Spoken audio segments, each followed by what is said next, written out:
તમે ધોળાવીરાથી રાપર આવો ને, ત્યાં વચ્ચે રણ છે ને પાણી ભરાયેલા છે, અને ત્યાં તમે જુઓ પક્ષીઓની રમઝટ. ઝૂંડના ઝૂંડ છે, ઝૂંડના ઝૂંડ, ફ્લેમિંગો સહિતના પક્ષી છે. વાહ ભાઈ વાહ,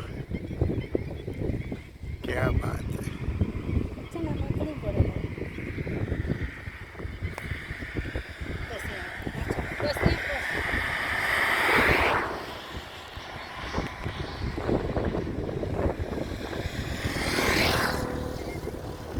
વાહ,